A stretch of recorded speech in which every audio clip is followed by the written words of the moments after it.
Bonjour, dans cette vidéo nous allons réaliser la correction d'un exercice de réglage PID par la méthode du régleur d'une fonction de transfert du premier ordre qui est une régulation de niveau dont la fonction de transfert est celle-ci avec une constante de temps de 140 secondes, un retard de 5 secondes et un gain statique de 1,6 qui avait été obtenu par une méthode d'identification classique sur les systèmes du premier ordre à partir d'un relevé de mesure qui avait été effectué sur Excel.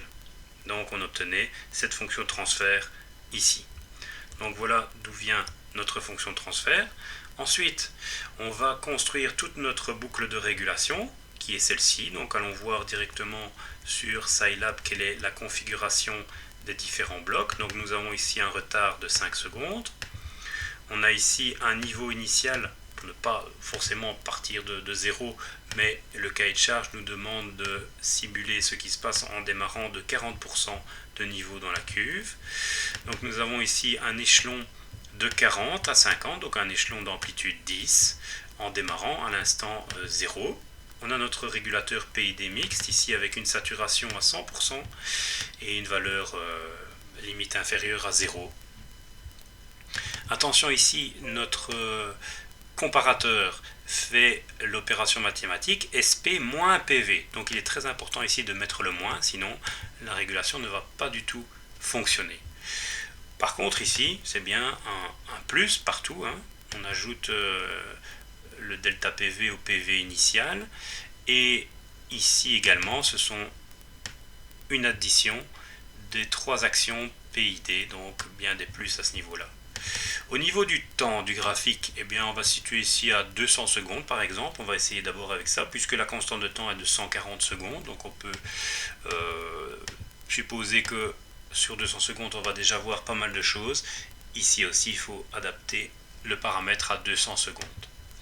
Donc nous allons commencer la méthode du régleur. Alors la méthode du régleur, elle demande de commencer prudemment par une augmentation du gain, avec un gain de 1 en général. On voit que avec ce gain de 1, on a une courbe relativement lente, sans dépassement. C'est ce qu'on voulait, on voulait commencer prudemment. Donc on sait qu'on va pouvoir augmenter le gain, c'est ce qu'on fait, de façon à avoir un dépassement de 10%, puisque c'est ce qui est demandé par le cahier de charge. On voit qu'avec un gain de 5, j'ai toujours pas de dépassement, j'ai toujours un système qui ressemble à un premier ordre pur. Donc j'augmente encore mon gain. Là, je vois que je commence à avoir du dépassement. Alors, on pourrait commencer à faire des calculs, mais on peut supposer qu'on n'a pas encore 10% de dépassement. Donc, en cherchant un peu, eh bien, vous allez arriver à un gain de 10. Et là, avec ce gain de 10, vous allez, si vous effectuez les différents calculs, arriver à votre dépassement de 10%. Donc, pour ça, il faut activer la visualisation de certains points souhaités. Donc ici on va cocher la valeur finale, on va cocher ici le maximum pour pouvoir évaluer le dépassement en pourcent. On peut cocher ici ce point-ci à peu près pour évaluer le temps de montée. Donc voilà, 49-41. Donc on a un temps de montée qui est de 14,8 secondes. Alors il faudra aussi cocher des points pour le temps de réponse. Alors je vous propose de montrer les calculs directement à ce niveau-ci. Alors, une chose qu'on peut aussi établir, c'est le type de régulateur qui risque de convenir. Et pour cela, on a une méthode qui vaut ce qu'elle vaut, mais en tout cas, elle donne une bonne idée du type de régulateur qu'il faudra appliquer. Faire le rapport de taux sur θ, donc la constante de temps sur le retard. Et nous, on a ici un rapport de 28.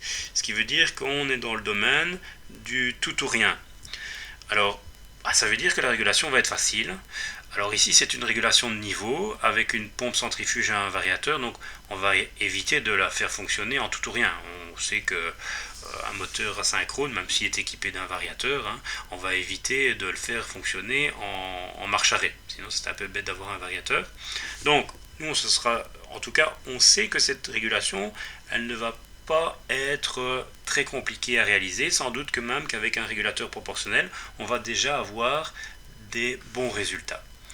Donc, Avec ce gain de 10, eh bien, montrons qu'on arrive à un dépassement de 10%, ce qui est tout à fait un hasard. Avoir un gain de 10 et un dépassement de 10%, c'est parce que l'exercice nous fait arriver à cette valeur, mais c'est un pur hasard. Donc, voici le calcul du dépassement. Alors, valeur maximale moins valeur finale, divisé par le delta PV. Donc, le delta PV, 49,4178, moins les 40 de valeur initiale. Alors ça, c'est une source d'erreur importante, c'est de diviser ici par, non pas le delta PV, mais par la valeur finale, divisée par les 49. Et à ce moment-là, vous avez un dépassement très faible. Vous obtenez un calcul avec un dépassement très faible, ce qui n'est pas la réalité. Il faut toujours faire par rapport au delta PV. Alors, j'avais déjà expliqué ceci dans une vidéo précédente. Imaginons que vous avez une régulation non pas de niveau mais de température et que vous démarrez à 19 degrés en consigne et en mesure. Et que vous voulez avoir 20 degrés de consigne. Donc vous appliquez un échelon de 1 degré, vous passez de 19 à 20. Imaginons que vous avez un dépassement et que vous arrivez à 21 degrés pour ensuite redescendre et arriver à vos 20 degrés souhaités. Donc vous avez fait un échelon de 1 degré, de 19 à 20, et vous avez eu un dépassement de 1 degré puisque vous êtes arrivé à 21. 21 moins 20, ça fait 1 degré. Donc là, vous avez un dépassement, en réalité, de 1 degré par rapport à votre 1 degré d'échelon. Donc ça veut dire un dépassement de 100%, un dépassement énorme. Donc 1 degré, ça veut tout et rien dire. C'est pour ça qu'il faut le ramener en pourcent de delta PV. Imaginons maintenant que vous ne démarrez pas de 19 degrés, mais que vous démarrez de 0 et vous arrivez à 21 degrés en valeur maximale. Eh bien, à ce moment-là, vous avez toujours votre 1 degré d'écart entre votre maximum et votre valeur finale, mais cette fois-ci, c'est à rapporter aux 20 degrés d'échelon. En passant de 0 à 20 degrés, vous avez eu seulement un dépassement de 1 degré. Donc 1 degré par rapport à 20, ça fait 5% de dépassement. Donc vous voyez que le delta PV est important et il ne faut surtout pas le faire par rapport à la valeur absolue de la valeur finale. Donc ici on a bien un dépassement de 10% et c'est très important de l'évaluer correctement parce que c'est lui qui va nous permettre de déterminer le gain. Et le gain, c'est le point de départ de la méthode du régleur. Donc si cette valeur-là est fausse, évidemment, tout le reste est faux. Tout le temps qu'on aura passé pour les calculs qui suivent n'auront servi à rien. Alors comme c'est un régulateur proportionnel, on sait qu'on va avoir un écart statique pour ce genre de procédé. Alors l'écart statique, il est évalué comme ceci, les 50 de consigne, moins 49,42, on va dire. Donc ça fait 0,58. Rapporté, attention ici, à la consigne, donc au 50, fois 100. Donc ça fait 1,2% d'erreur. Donc on voit qu'on a une erreur relativement faible. Eh bien, c'est ce qu'on avait supposé, puisqu'on avait dit que c'était une régulation relativement facile, et même avec en tout ou rien, il y avait moyen déjà d'avoir de bons résultats. Donc, on pourrait s'arrêter là, si le cahier de charge n'impose pas d'avoir un écart statique nul, par exemple un écart statique de 2% maximum, eh bien, on pourrait s'arrêter là, et ce serait déjà fini notre paramétrage. On pourrait se satisfaire d'une proportionnelle. Alors, on va évaluer les performances en termes de rapidité. Donc, pour cela, il faut tracer le tube plus ou moins 5% de delta PV autour de la valeur finale. Donc, attention que les 5% de delta PV, donc c'est les 5% de 9,4178, puisque le delta PV, c'est 9,4178. Donc, la valeur qui est ici entre cette ligne bleue et la valeur finale, c'est 5% de 9,4178 et pas 5% de 50 ou une autre valeur. Donc avec ceci, vous pouvez trouver avec cette utilitaire dans Scilab qui permet d'afficher les coordonnées des points, vous arriverez à donc ce point-ci qui correspond en fait au temps de réponse, donc au moment où on rentre dans le tube et on n'en sort plus. Donc en analysant le fichier de données, le fichier de graphique, vous allez avoir un temps de réponse de 28,47 secondes qui est ici, qui est ce point-ci, et vous allez avoir un temps de montée qui est le temps de montée, n'est pas situé ici, il faudrait aller le voir sur Scilab. Il est donc quelque part ici. Donc c'est le temps de montée, c'est le temps qu'il faut pour arriver à la valeur finale. Donc il est ici, il faut avoir 41. On ne les a pas directement, mais on voit que c'est 14 à peu près, 14,89 secondes. Donc voilà pour les performances de mon régulateur proportionnel. On va quand même essayer d'aller plus loin, de rajouter l'intégrale et même la dérivée pour voir ce que ça apporte d'ajouter les différentes corrections. Donc à ce moment-là, je vais reprendre mon fichier Scilab. Je vais fermer quand même mon graphique. Voilà. Et donc je garde mon k égale 10 et je sais que je vais placer une valeur de TI dès le départ relativement grande, par exemple 10 000 ici, de façon à rester prudent. Donc vous voyez que à ce niveau-ci, eh bien, on n'a quasiment aucune différence avec le graphique précédent. Pourquoi? Parce que le TI est beaucoup trop grand. Donc vous voyez qu'on n'arrive pas à notre consigne. Donc c'est un peu comme si on avait toujours un régulateur proportionnel. Alors, quelle est l'astuce? On n'a pas encore vu cette méthode qui s'appelle compensation d'épaule. Mais lorsque vous avez ici une constante de temps de 140 secondes, eh bien, vous pouvez en fait appliquer cette même valeur au TI. C'est une première indication de valeur à choisir pour le TI. Donc on pourrait essayer avec 140 secondes et voir ce que ça donne. Et vous voyez qu'on a déjà un très bon comportement avec cette fois-ci les 50 qui sont atteints. Alors puisqu'on doit atteindre on doit avoir un dépassement de 10%, il faut qu'on vérifie ici notre dépassement. Donc start ici, on va cocher ce point maximum ici et on voit que on a ici 50,9, donc ça veut dire que on a droit à 10%, donc on pourrait aller jusqu'à 51, donc on pourrait, si on veut chicaner un peu, on pourrait rattraper plus vite l'erreur, donc en essayant quelques valeurs ici, on peut essayer 120 ici, et alors de nouveau cocher ce point-ci, et voir que ici vous arrivez à vos 51 degrés en maximum, donc ça veut dire 1 degré de dépassement, par rapport à combien? Par rapport à 10 degrés, les 50 moins 40, donc 1 degré par rapport à 10, ça fait bien 10% qui est le cahier de charge. Donc voilà notre cahier de charge qui est rempli avec notre pays. Alors on va évaluer les performances de nouveau, donc il faut pointer le temps de montée qui est ici.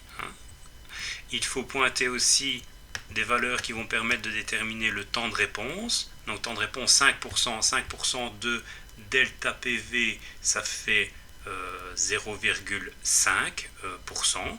Donc je dois essayer de chercher à quel moment on arrive à 50,5 ici. Donc voilà ici notre temps de réponse, puisque on va le voir après, on va tracer le tube. C'est bien à ce moment-là qu'on rentre dans le tube et qu'on n'en sort plus.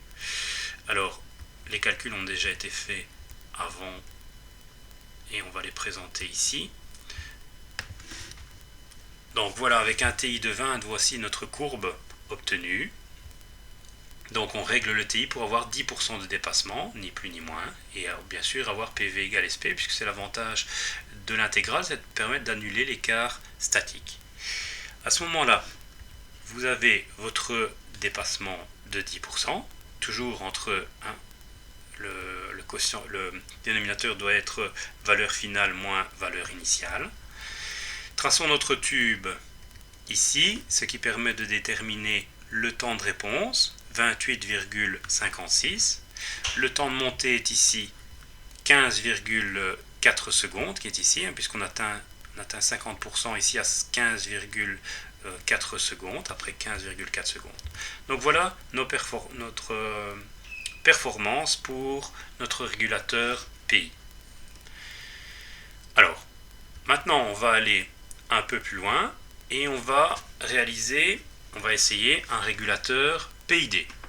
On va sans doute très loin puisqu'on a dit que déjà un proportionnel même un tout ou rien pouvait convenir. On va quand même essayer un PID pour voir quels sont les bénéfices éventuels qu'on peut en retirer. Alors, allons cette fois-ci dans Scilab. Je vais mémoriser cette valeur de 120 secondes puisque je vais la replacer tout à l'heure, mais en tout cas ici je vais maintenant essayer de régler mon TD, mon temps de dérivée, pour annuler cette petite bosse qu'on a ici. Je vais couper pour effacer les points. Donc vous voyez qu'ici on a une petite bosse qu'on va essayer d'annuler par la dérivée en augmentant petit à petit. Alors je vais mettre par exemple une valeur de 0,5 secondes et voir ce que ça donne. Vous voyez que la bosse est toujours là, elle est légèrement atténuée, donc on va augmenter encore. 1 ici de TD. On voit que la bosse devient presque insignifiante, mais elle est encore là, donc je peux encore essayer d'augmenter un peu mon TD. Alors après quelques essais, on peut trouver par exemple un TD de 1,3 qui donne ceci. Donc vous voyez que là on a une courbe qui ressemble à celle qu'on désire, en tout cas à ce stade-ci de la méthode du régleur. Donc on ne dépasse plus de la valeur finale. Donc je vais garder cette valeur de TD. Bien sûr, maintenant il faut que je remette mon intégrale. Alors comme première approximation, on peut remettre la valeur de tout à l'heure, celle qu'on avait établie pour le pays, et voir déjà ce que ça donne à ce niveau-ci. Donc vous voyez que on a quasiment plus de dépassement ici, on n'arrive pratiquement pas au-dessus des 50%, ce qui nous permet de pouvoir augmenter le gain et de récupérer un dépassement de façon à améliorer nos performances de rapidité. Donc je vous rappelle, une fois qu'on a mis la dérivée, en fait on a stabilisé, pour autant que ce paramètre TD soit bien choisi, on a en fait stabilisé notre régulation et on a le droit de la déstabiliser un peu en augmentant le gain de façon à augmenter la rapidité du système. Donc c'est ce qu'on va faire ici en augmentant le gain. Donc par exemple je vais mettre 12 ici. Je vois que ici si je pointe, j'arrive à 50,5, ce qui n'est pas encore mes 51 degrés auxquels j'ai droit, puisque j'ai droit à 10% de dépassement, c'est-à-dire arriver à 51. Donc en cherchant un peu, vous augmentez le gain petit à petit. Alors voici 13,9 de gain et regardez ce que ça donne cette valeur.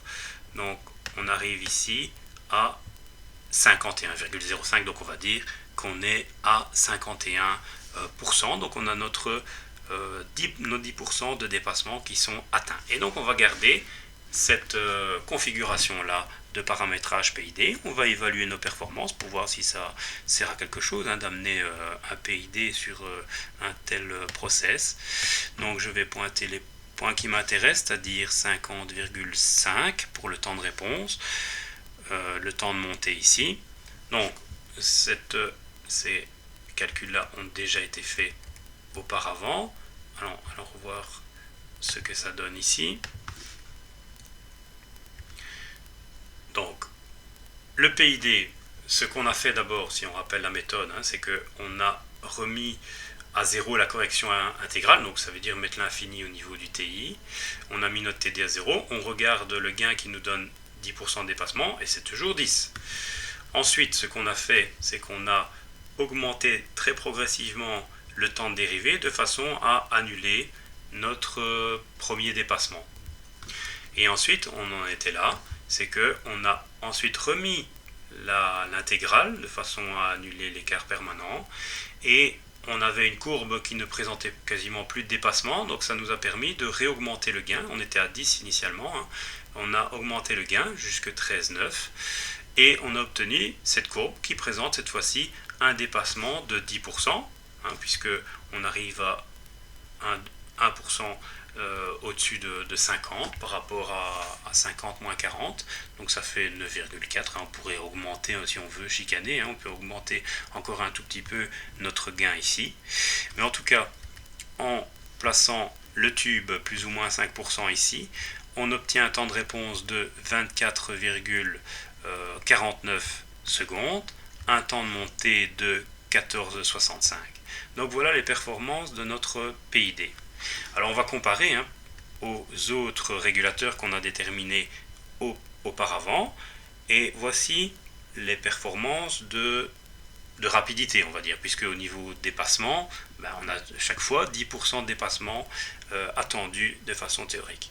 Alors vous voyez que le PID est celui qui présente les meilleures caractéristiques attendues, théoriques, puisque on reste en simulation ici, mais on voit que le gain n'est pas flagrant. Ici, il ne faut pas oublier qu'on avait quand même un écart statique, mais il était très faible. On voit que le pays il retarde même au niveau rapidité, il est même légèrement pénalisant, le fait d'ajouter l'intégrale. Le fait d'ajouter la dérivée et surtout le fait de pouvoir augmenter le gain a permis d'augmenter légèrement la rapidité. Donc voilà, on a des caractéristiques, des performances qui sont très très proches. Alors là, c'est au choix du régleur, et suivant le cahier de charge aussi. Si on n'a pas besoin d'une précision telle qu'on doit avoir un écart statique de 0, on peut se contenter du P. Moi je dirais que le PI ici est suffisant, et le PID donne de légères améliorations au niveau des temps de réponse, mais on sait que la dérivée nous amène d'autres problèmes. Donc moi je dirais ici que le PI est largement suffisant pour ce genre de régulation. Donc voilà pour cette correction d'exercice de régulation de niveau.